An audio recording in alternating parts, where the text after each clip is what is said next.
In this video, I get to finally take a moment and talk about artificial intelligence in context to diversity recruiting. So if you're thinking about using AI, or maybe you're already using AI and you're wondering what you should be cautious about, this is a good video for you. Now, I'm Jen Tardy, I'm your diversity recruitment coach. Let's go ahead and dive right into these. I'll see you on the other side.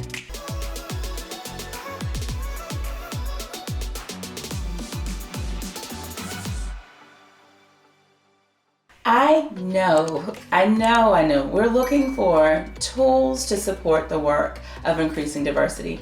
I get it. I'm constantly talking to vendors to learn more about the newest products or service offerings in the world of diversity recruitment.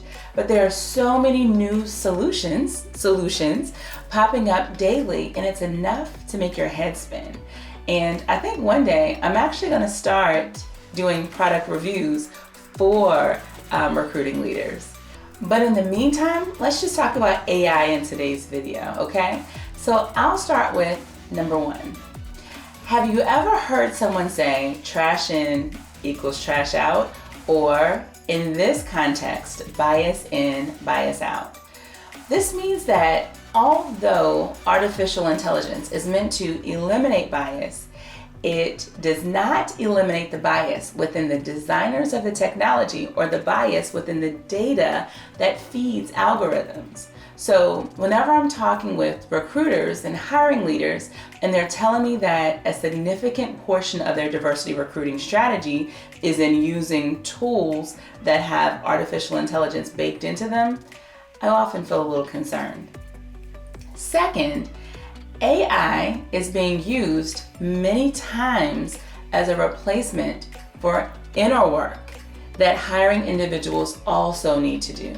You can remove names all you want and create blind resumes, but eventually the hiring team will still have to face their own biases at other milestones within the interview process. So don't use AI as a replacement tool. Remember that inclusive hiring and training still needs to happen for every single person that's on the front lines of increasing diversity at your organization. Now, I'm not saying do not use AI. What I highly recommend is that you are cautious when deciding what tools to use or companies to partner with. Also, do not use it as a replacement to the real inner work of dealing with your own resistance and bias. And here's one additional very important action that I haven't yet mentioned.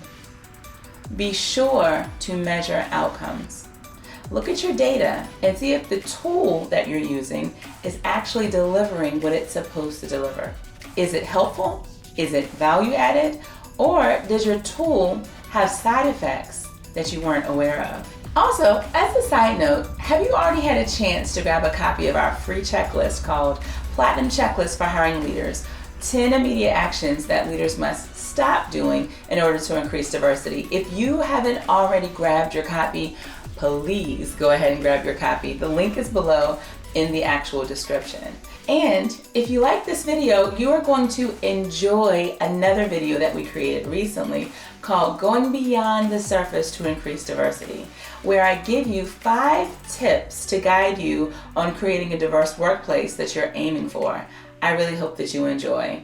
I'm Jen Tardy. I am your diversity recruiting coach and thought leader. I'll see you in the next video. Take care.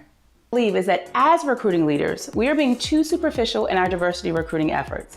In order to truly increase diversity, make an impact, we have to go below the surface. We have to get more advanced. So in today's video, I'm going to teach you how to dig deeper to increase diversity in your workplace.